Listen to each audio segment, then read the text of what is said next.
You are what you eat. If you eat pizza, hamburgers, cake, and drink soda all day, you will feel terrible. I say you are what you consume. If you only look at current news, TikTok, and Instagram stories for 6 hours every day, you won't be capable of forming intelligent and coherent thoughts. In this video, you're gonna learn some tips for transforming your information diet by following my 3 golden rules, as well as my protocols for sifting through the massive amount of bullcrap on the internet. But first, why is having a bad information diet bad? I learned why the hard way. My information diet sucked until 2 years ago. I realized I had been consuming way too much information on health and fitness and nothing on relationships, business, finance, psychology, and a ton of other things. My thinking became rigid, and I found it impossible to develop interests in fields outside of the ones I was immersed in. Like eating bad food can lead to health problems, shorter life, and various other things, lousy information diets cause people to fall into echo chambers, closed systems in which beliefs are amplified or reinforced by communication and repetition. If they're older, they remain a stagnant shadow of their former self, clinging to past accomplishments and sticking to poorly formed opinions to solidify their unstable ego.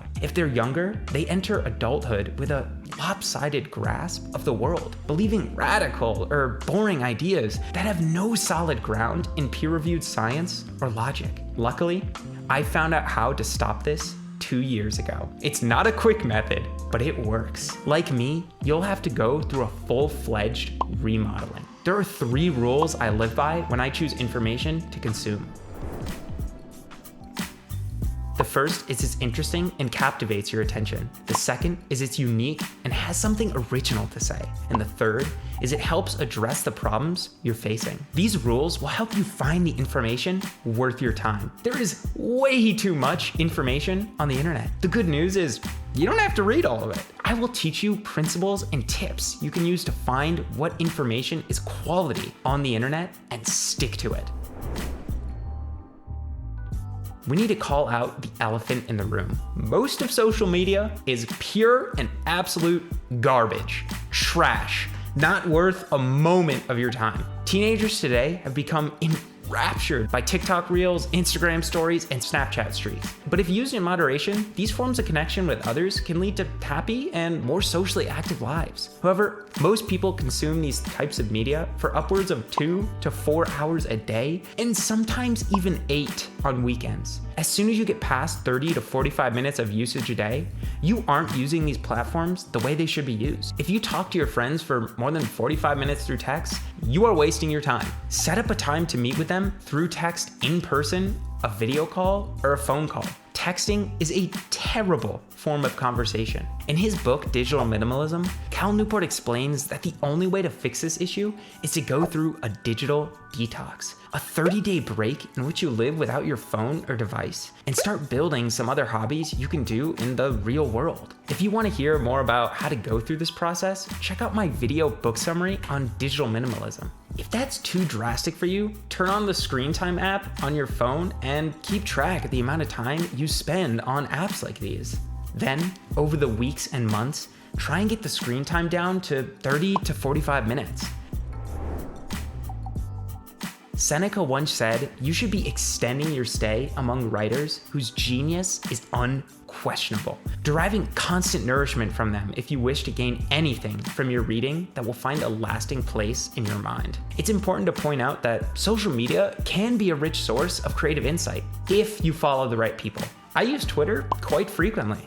However, I only follow people I know as thought leaders in my buckets of interest. I'm fascinated by reading, building a second brain, and writing. In total, I'm following around 38 people right now on Twitter. I know every one of them to be world class in what I'm curious about. Tiago Forte, Nat Eliason, Daniel Doyon, Thomas Frank, and August Bradley are genius note takers. David Prell and Ali Abdul have some of the best writing on creating information out there. Finally, Alex in Books and Aniket, the Reading Habits guy, are some of the best thought leaders I've found on reading. When I go on Twitter, I stick exclusively to these people. I have read so much of their content and know that what they put out is quality. Don't follow someone just because they follow you. Go through an extensive testing process before you decide to put someone in your life. Read some of their best articles. Learn how they think. See how insightful and thought-provoking their ideas are. I have a page on my website called Thought Leaders. It details some of the most life-changing people in my life with a short description of what they do and where you can find them. Check it out in the description to find your own thought leaders to follow. Some people say you shouldn't read a summary until after reading a book. For some books, that's true. You wouldn't want to be spoiled on a fiction book before reading it, would you? For most nonfiction books, that's bogus. Reading summaries is an excellent way to scout out if the book is worth your time or not. There are some excellent resources for this. I would strongly recommend you check out a book summary website I use called Blinkist. I have an affiliate link for Blinkist in the description, and I cannot praise it enough. I've used it to read book summaries on Getting Things Done, The E-Myth Revisited, and many other books that have changed my life. They organize the books in blinks with a central idea at the top and supporting evidence below. Once you finish reading the summary, you can rate the author of the blink and make it more likely that they'll make a book summary in the future. Using Blinkist, I can make sure that I only read books worth my time. You can get 20% off by using my affiliate link in the description. If you prefer, you can start with a 7-day free trial and use the offer afterward. One free resource you can use is my Book Squad playlist on YouTube. I only put up some of the best books I've ever read, so you can be sure every single one is good. You can also use my book summaries on my website, which is also linked in the description. If you prefer these summaries in written format, I have a section on my website devoted to blog form book summaries. While I do read literature that the masses have read, like Think Again by Adam Grant, I read things nobody else is reading as well. Arthur Schopenhauer once said, "The task is not so much to see what no one has yet seen, but to think what no one has yet thought about that which everyone sees." By reading a duckload of books all over the place, your thinking and writing will be more insightful, as you will have perspectives that nobody has yet considered.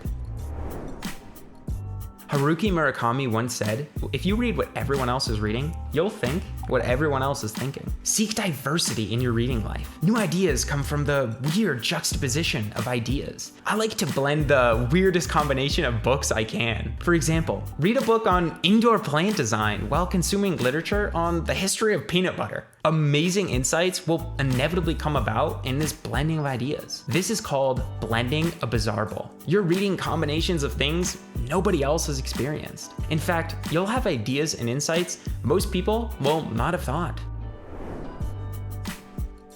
Growth as a person comes with reading books that are above you. Read books from authors who disagree with your opinions. If you stick only to literature you're comfortable with, you will never change. But how do you find difficult books? You'll know when you find them. They will take more time to comprehend and confuse you on the first read. One book that did this for me was Nicomachean Ethics by Aristotle. The first time I read this book, I had no idea what Aristotle was saying. After I read it again, however, it started to make sense to me.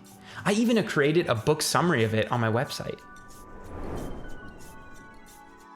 Reading the same genre repeatedly is another surefire way to fall into an echo chamber. If you want to learn more effectively in the future, you need to know how to filter information effectively. It's an art. In one sense, you want to expose yourself to information that is useful and interesting, while at the same time making sure you don't fall into rigid patterns of thought. The one exception I have to this rule is if it's a great book. I sometimes read great books twice after finishing them. For example, after reading How to Read by Mortimer J. Adler, I immediately reread it and came to an understanding I didn't the first time.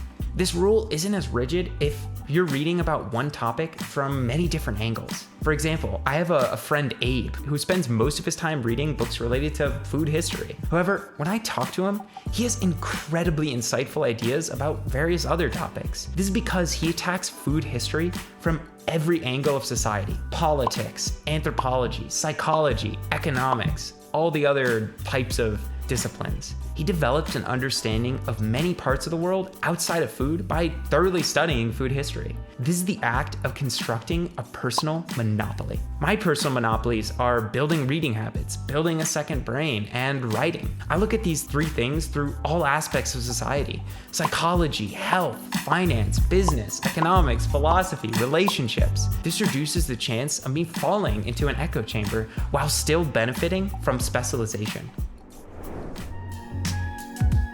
As said before, you don't want to read what everyone else is reading. I try not to look for the best books. Instead, I hunt for forgotten old books and undervalued ones. While most people will recommend new books, old books that have stood the test of time are likely the best use of your attention. This is because of the Lindy effect, which states the future life expectancy of non-perishable things like books is proportional to their current age. As Nassim Taleb once wrote in Anti-Fragile, if a book has been in print for 40 years, he can expect it to be in print for another 40 years. The closer to the source, the better, because it makes us have to come to conclusions ourselves rather than have them regurgitated at us in blog posts and summaries. These things should be used to assess if we should read something in the first place. Books keep revisiting the same point again and again from different angles, whereas blog posts only need to address each point once. Reading a book summary will never be as good as reading the book itself. Reading books requires you to think about the material more actively. This is not to say that blog posts and articles shouldn't be read, but they will have lots of the thinking done for you. They will know you better than most others and therefore can give you books personal to your interests. Part of what makes books meaningful and resonate with you is they help you with a problem or give you a deeper understanding of the world. This doesn't mean you should automatically take their recommendations. Continue to measure them against the rules discussed. There are largely three things that make up the personality of a successful person with character: work, relationships, and books. When I interview or meet somebody I admire, I always ask for book recommendations. You're practically entering into their soul. There is no greater compliment. Avoid 99% of the news. If the news is significant, the information will find you. Don't believe me? Try reading last year's newspaper. Oh, but you won't be able to have conversations with students or friends about contemporary problems. Maybe you shouldn't be. Most of the problems that show up in the news aren't a big deal. The world will be better off if you ignore it and spend your time actually progressing on solutions to help fight those problems. Here's what I recommend you do. Find a friend you deeply connect with in terms of values and life philosophies. Talk to them to see how much they keep up with the news. Then, use this friend as your newsfeed. They will siphon out all of the nonsense for you and give you only the true nuggets of information. It would be better if the friend has to read the news anyway for something they are pursuing, like law school. This way, you aren't pushing them to do something they don't want to do. If you do read news, read old news. As discussed before, the Lindy effect keeps the information circulating through history. If the news has survived long enough to be considered old, it's likely to be worth your attention.